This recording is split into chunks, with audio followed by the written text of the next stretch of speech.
Tras la convocatoria del Consejo Nacional de la Magistratura, la sociedad está siendo testigo en directo del proceso que está llamado a renovar a los jueces de la Suprema Corte de Justicia por un nuevo periodo constitucional.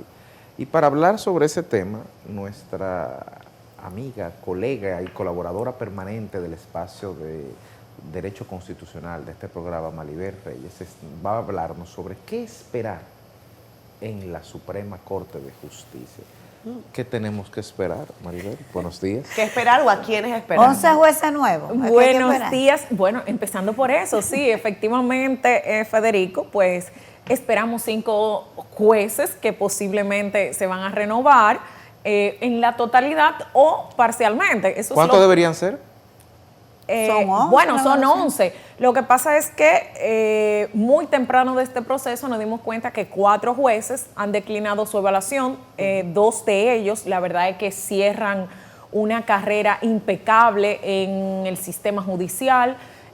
Son jueces que tuvieron una larga trayectoria en la carrera, que son personas que vienen desde jueces de paz hasta llegar a la Suprema Corte de Justicia. O sea, que la verdad es una pena, que incluso uno de ellos, en el caso de Nancy Salcedo, yo siempre dije que yo apostaba a verla como la primera posible mujer presidenta de la Suprema Corte de Justicia, cosa que se cierra. Después de 42 años. ¿Y por qué ella declinó? Bueno, la verdad es que dice que son razones personales, hay que respetar esas razones. Ellos han dado su comunicación al Consejo Nacional de Magistratura. Muchos de ellos entienden, por ejemplo, el caso de Herrera Carbucia dice que él entiende que el tiempo de 2 periodos, lo cual muchos juristas compartimos, el tiempo de 2 periodos en la Suprema Corte de Justicia es más que suficiente para estar en la Suprema porque son jueces que vienen desde el Poder Judicial. Entonces, no hay forma de escalar en el Poder Judicial si no hay vacantes en la Suprema Corte de Justicia o si los jueces fueran, por ejemplo, inamovibles eternamente, como lo es en la Suprema Corte de Estados Unidos. Y bueno, hemos visto un sinnúmero de cosas que decíamos vamos a evaluar 11. Ahora ya no hay 11 porque 4 de esos jueces, aunque han presentado los informes, que deben de presentarlo de su gestión al Consejo Nacional de Magistratura, 4 de esos informes hasta ahora, hasta el día de hoy, no van a ser evaluados. ¿Y tú crees que van a ser más? Yo entiendo que podría aparecer unos cuantos jueces que declinen la evaluación. ¿Qué mensaje para ti da eso, Maribel? O sea, ¿cuál es el mensaje? ¿Que es un tema de temporalidad o que no hay necesariamente, que no quieren exponerse a esta situación de evaluación porque consideran que la evaluación no es suficientemente técnica, sino que es una evaluación más vinculada a la política? Bueno, lo que pasa es que si tú consideras que no te evalúas porque no es una evaluación suficientemente técnica, esa misma evaluación técnica fue la que te eligió para estar en la Suprema Corte de Justicia en un inicio. Entonces, ¿cómo puedes descalificar la evaluación de quienes que fueron lo mismo que te evaluaron para elegirte?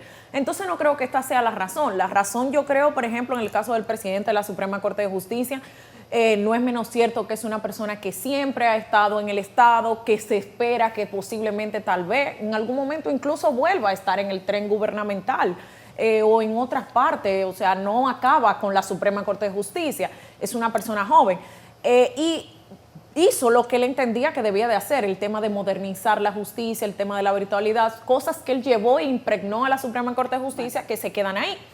Y luego los demás jueces, pues Herrera Carbucia, yo creo que la carta de Herrera Carbucia es incluso un parámetro que debe de tomar en cuenta el Consejo Nacional de la Magistratura para las próximas evaluaciones, porque él dice, yo en el 2019 fallé así. Fui de esta forma, fallé de esta forma y dije que eran 2 periodos.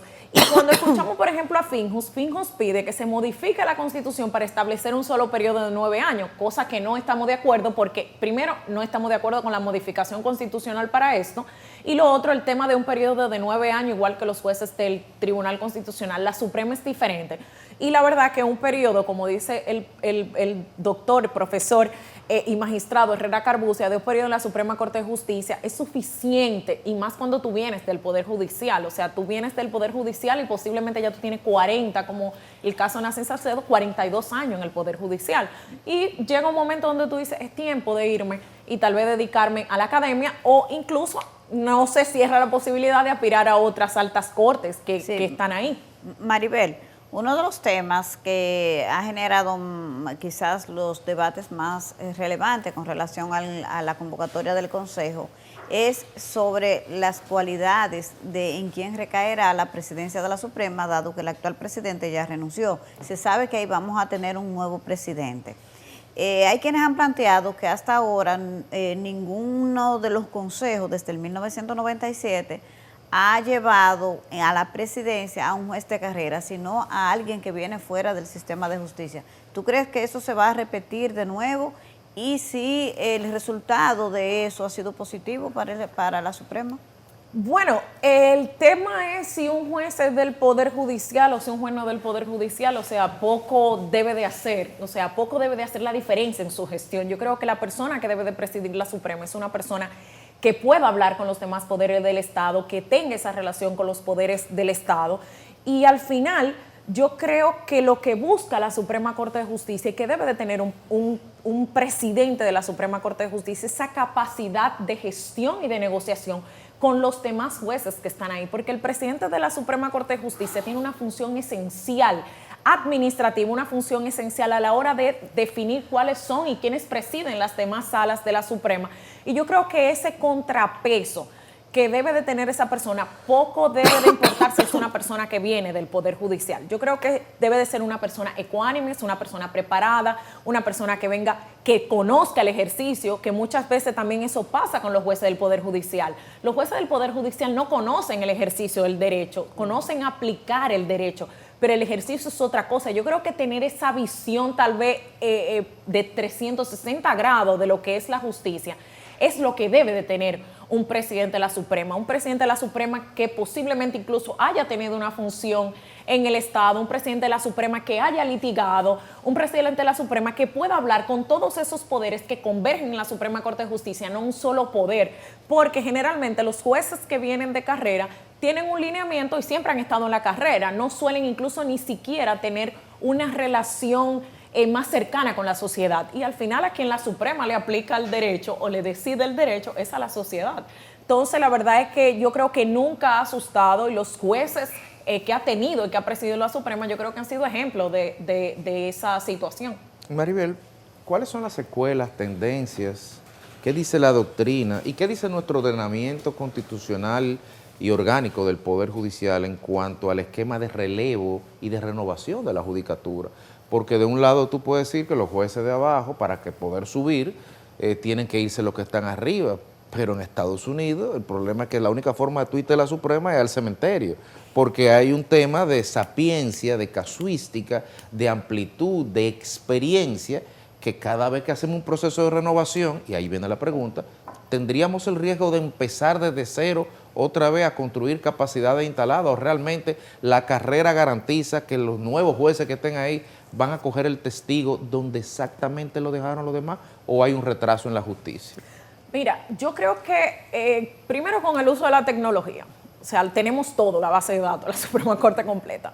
Y lo otro es que recuérdate que las decisiones de la Suprema permean el sistema judicial, o sea, ese % que se va a elegir ahora, e incluso algo que se tiene que ver es que dicen que son 11 jueces que se van a renovar en la Suprema, pero solamente hay 2 posiciones de jueces para el sector, diríamos, externo, dígase, para abogados y académicos, porque luego los 9 jueces restantes son del Poder Judicial. En este caso son el presidente de la Suprema, que es abogado, y un juez de la Sala Penal, que es el magistrado Fran Soto, que también viene de la abogacía y del Ministerio Público, o sea, pero no es de carrera. Después los 9 jueces completos son de carrera, o sea, conocen totalmente el sistema y el entramado de cómo funciona el Poder Judicial y cómo funcionan incluso las estructuras de la sentencia. No es lo mismo un abogado que tal vez está afuera, aún así se conoce.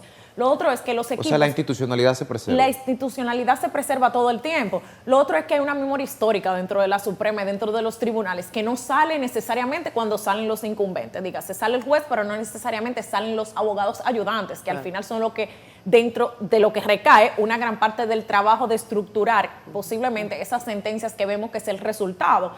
Y lo otro es que los jueces que vienen son jueces de corte, no puede venir un juez de paz de primera instancia. Los jueces que pueden por el escalafón judicial son jueces de corte que tienen al final ese contacto directo con la Suprema, y de muchas veces muchos de ellos han subido a sustituir cuando han habido tal vez vacantes, a la Suprema Corte de Justicia. Entonces no veo que se vaya a ralentizar el proceso. En Estados Unidos vemos que hay un tema, pero también en Estados Unidos hay algo muy definido. En Estados Unidos los jueces se sabe cuáles son demócratas, de tendencia demócrata, y cuáles son de tendencia republicana. O sea, en Estados Unidos la política... Le dicen conservadores y liberales. Exacto, está dentro de la justicia, pero todo el mundo sabe cuál es esa tendencia política y no se oculta, porque al final esa tendencia política que se tiene muchas veces es la que permea esas decisiones. Entonces, es totalmente diferente. Lo otro es que hay que ver cómo es el sistema de Estados Unidos. Es un sistema federal, pero en Estados Unidos tú tienes Suprema Corte para cada uno de los estados. Lo que pasa es que tú tienes la Suprema Corte de Estados Unidos, que ya es la Suprema Corte Federal. Claro. Pero tú tienes Suprema Corte, o sea, hay una serie de posibles escalafones que tú puedes hacer. En cambio, en la República Dominicana no tenemos eso. Y yo creo que llega un momento donde yo creo, o sea, totalmente, o sea, lo primero es que soy joven y siempre he sido parte de la justicia. Yo creo en ese relevo generacional. Yo creo en el tema de las oportunidades y de sobre todo que la Suprema tiene la ventaja de que usted tiene 7 años en la Suprema y a ustedes le van a evaluar los resultados y esos resultados son medibles porque se ve cuántas sentencias usted propuso, cuántos casos usted falló y si usted no da resultados en 7 años... Lo que pasa es que hasta ahora ninguno han pasado la prueba. Dicen que por un tema de idoneidad que tienen que irse, a ninguno, solamente el juez Ortega ha dado resultados para que lo repita. Lo que pasa es que qué resultado es que hemos evaluado, porque es el resultado de la sentencia. Yo recuerdo que en la evaluación pasada del Consejo Nacional de la Magistratura, yo recuerdo que decía, escribí un artículo, y creo que lo comenté con Nelson en ese momento, de la evaluación técnica que se debe de hacer en la Suprema. ¿Qué preguntas se deben de hacer por el Consejo Nacional de la Magistratura y qué buscamos? Porque incluso hay una definición por los países interamericanos de cómo se debe evaluar a los jueces. ¿Qué tú debes de medir? O sea, ¿qué tú debes de medir? Su sistema cultural, su sistema religioso, su contacto con la sociedad, la cantidad de sentencia aprobada, su aporte académico, su aporte a la doctrina, son cosas que están ahí que son medibles. La idoneidad es como que... ¿Qué es idóneo? Bueno, por eso fue lo que le dijeron a la jueza Se acabó Pilar el tiempo, Jiménez. Maribel, se me quedaron casi como 3 preguntas, porque tengo diferencia contigo en el tiempo que deben durar los magistrados. Yo creo que hay que conservar la memoria histórica, la experiencia. En determinados momentos pueden ir sustituyéndose los más viejos y entrando otros.